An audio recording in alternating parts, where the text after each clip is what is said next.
that they are under world watch. I mean global watch. Any insensitivity, insensitive move made by Nigeria now, America watches, Israel watches, mostly Finland has kept Nigeria on the watch to know if they can physically at least fetch out an evidence in that regard. If actually Simon Ekpa has subjected Igbo land to such incessant insecurity. But we've seen of recent, just 2-3 days ago, Gumi Cheik, the same cleric, Muslim cleric, has, given such instruction to political elites in the southeast to buy weapons, arm Igbo youths, so that they will, fight IPOB. Such statement is very dangerous, very divisive, and uncalled for. And today we've seen a Finland that has actually, clinged on that, and some other activities of federal government, especially statements that are coming from Nigerian political leaders, against the Igbos, for the Igbos to begin militarizing Southeast, fighting and killing themselves. You've seen it. Sheikh Gumi's ideology is towards that angle, so that Fulani herdsmen will cling on that, mix up with Igbos, and seize Igbo land. The same occupation of Igbo land since 1970, ideology of the Fulanis, is what Sheikh Gumis and some Fulani elites in the north are fueling. They are fueling such pogrom to, take over the whole Igbo land. Sheikh Gumi's plan is for the Igbos to be arming themselves against IPOB. And then again, who are the IPOBs? The IPOBs are the Igbo people, both in Finland, both in America, within Nigeria, all of us. That's the meaning of IPOB. They want us to be arming ourselves so that southeastern Nigeria will become another northeast. The whole entire northeast, core north, northwest, and mid-belt is under siege. I'm telling you. Militarization of the north started actually in 2015. That's one thing Nigerians don't know. When Muhammad Buhari armed the bandits, armed the Boko Haram, armed other armed strugglers in the north to fight Jonathan regime. And that is how North has collapsed under terrorism today. If you look at North has been subjected to incessant terror attacks. You don't know which group. You don't know who are these. Look at bandits, herdsmen, killer headers, Boko Haram, Ansaru, Lukarau, Lakurawa. Almost 6 groups. I've never named one. Oh. Have you forgotten about the almighty ISWAP? Yes. ISWAP is an affiliation of Boko Haram. They joined together. Islamic States of West African province. ISIS and ISIS, all of them, they're just an Al-Qaeda. It is an Al-Qaeda region. North is an ISWAP, ISIS region.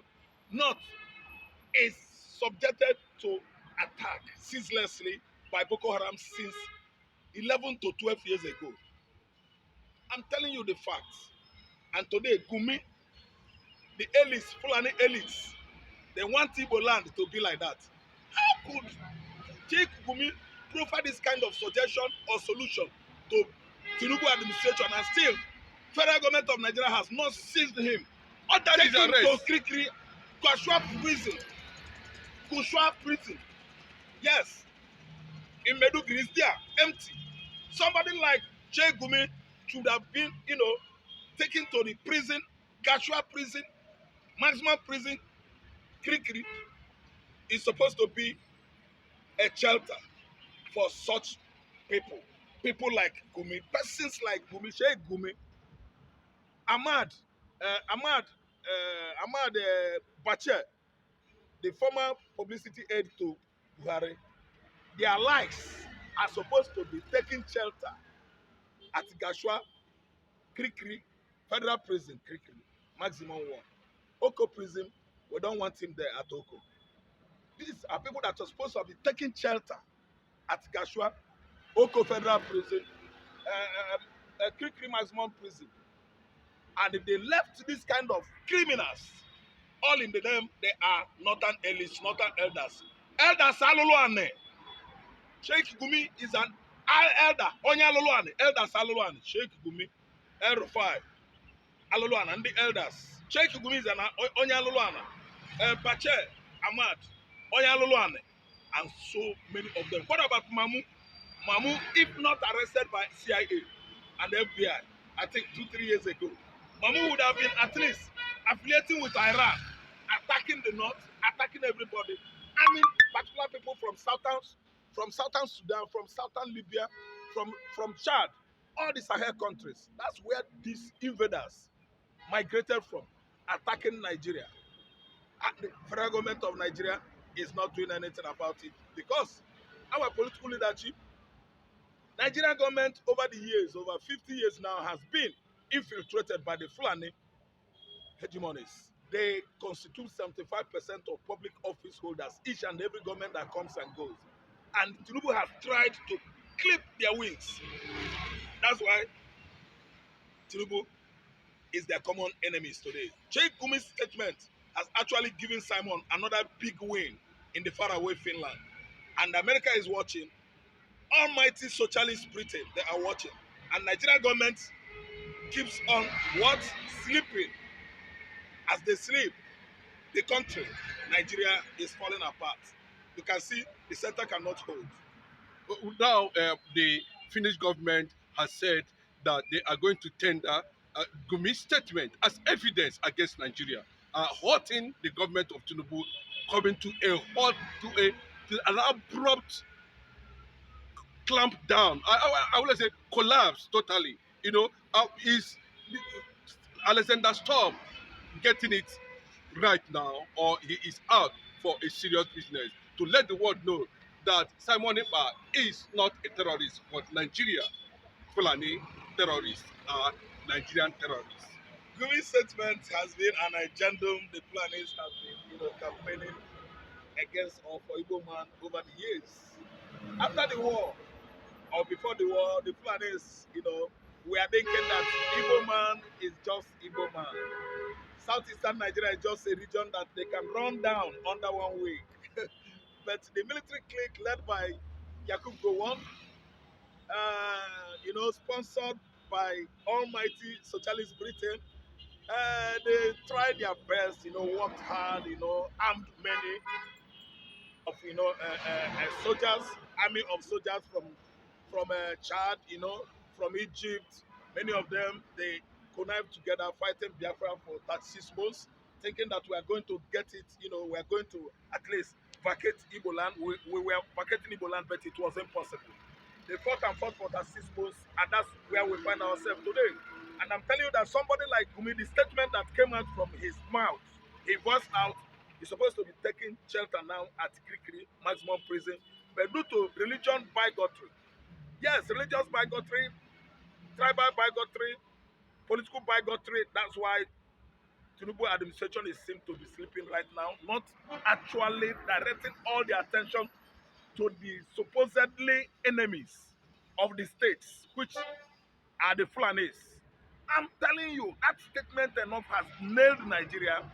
Everything about this administration, economically, politically, religiously, is down because we are not getting it right. All attention is focusing onto the Igbo land to go and annihilate them, to go and marginalize them, to use divide and rules up to the level of proffering such suggestion of arming the Igbo youth to begin to fight themselves. They don't know that United Nations even and the EU has been what of the cities across Nigeria. The handwriting on the wall there is Fulani's still concentrated assault on Igbo land to make sure that Igbo land is seized actually and draw their sword into Atlantic Ocean. You see, a suggestion from an elderly cleric. That's why Saudi Arabia banned him. Nigerians, Saudi Arabia had in the past banned Sheikh Gumi from setting his foot at Mecca, at Medina, Central Mosque, National Mosque, Saudi National Mosque. Sheikh has stopped from going there for over 5 years now. Why? Criminalities.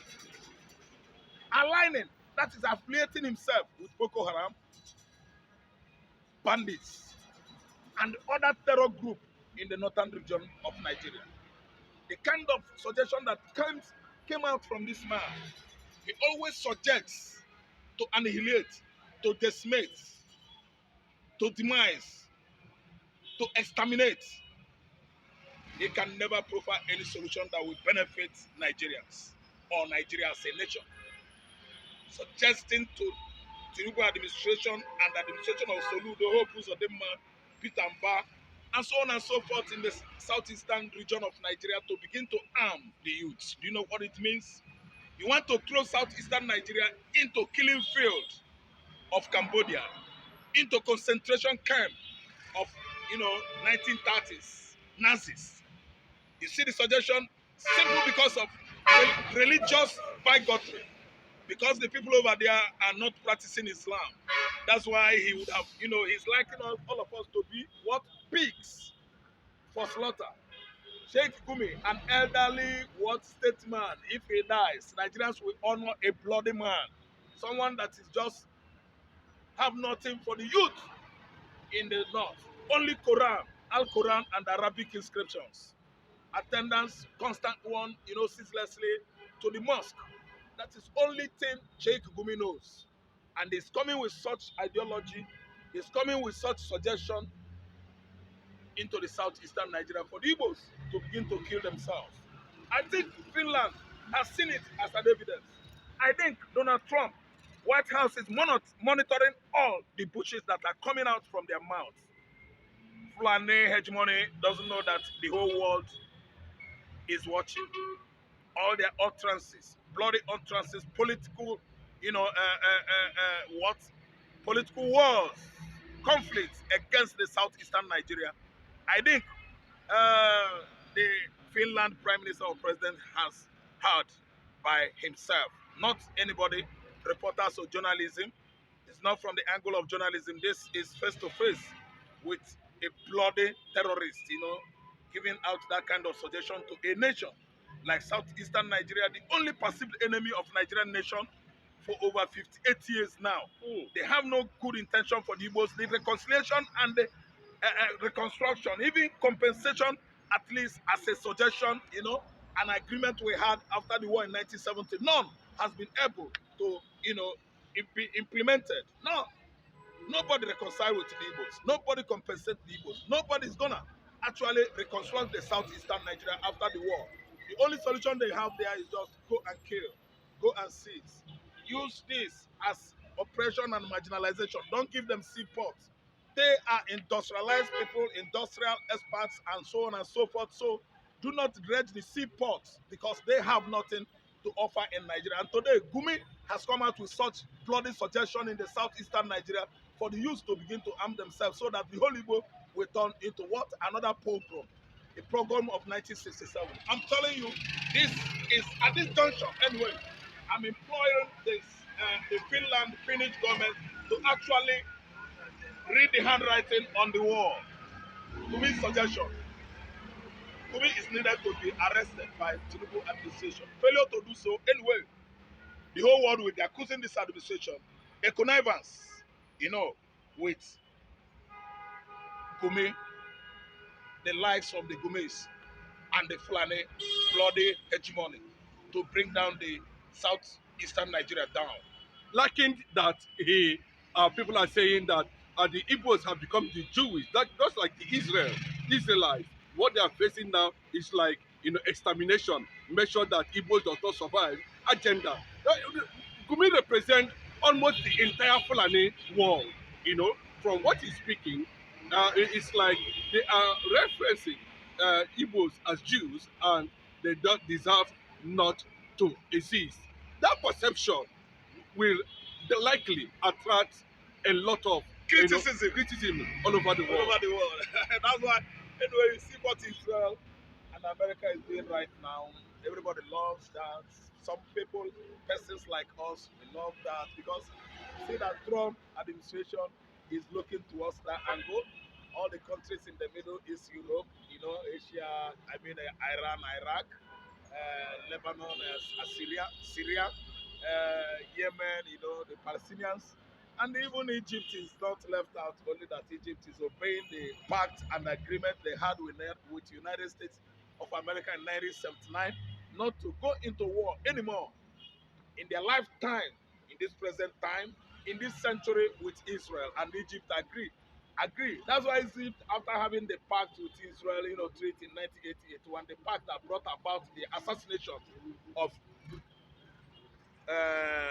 Anwar Sadat. That was how Anwar Sadat was killed, because Egypt actually had pact with Israel, advising other Arab countries to stop fighting Israel, since they could not prevail on them. And this was a suggestion that brought the administration of Anwar Sadat to an abrupt end in 1980-81. Anwar Sadat was assassinated. You see, Egypt would have been conniving with the Arab world too. The whole Northern Africa, I mean Algeria, Algeria, Morocco, Egypt, and Libya. But they desist. Yes, they desist. There's no how they could do that in our present time. Israel will level down all of them, all these countries. But I think it was a solution or advice or agreement with Egypt, I mean with other Northern African countries, not to attack Israel. So that's why you have this kind of, peace, that Israel is enjoying with Egypt. And again, from the angle of Israel and America perceiving actually that Igbo land is being subjected to incessant attack to make sure that our tribe, our race, Igbo, go into extinction. That's why we all stand up, we all stood up, the Igbos, right now, the IPOB agitation group all over the world, to make sure that Igbo land is not another Israel, whereby all their neighbors are circled, trying to annihilate them, so that we will go into extinction. But today, God is giving us victory by the utterances of the Fulani hegemony, who have been working hard to make sure that southeastern Nigeria, Biafra land, goes down. But I think it's a heart-rendering failure on the side of the Fulani hegemonies. They and their slave, boys in Igbo land, they have failed. Hope Uzodinma is number one, and the rest of the southeastern governors who are working hand in hand with the Fulani, they are Fulani masters to bring Igbo man down and make sure that the entire region is exterminated into extinction. Today, they have failed. Failure is their name.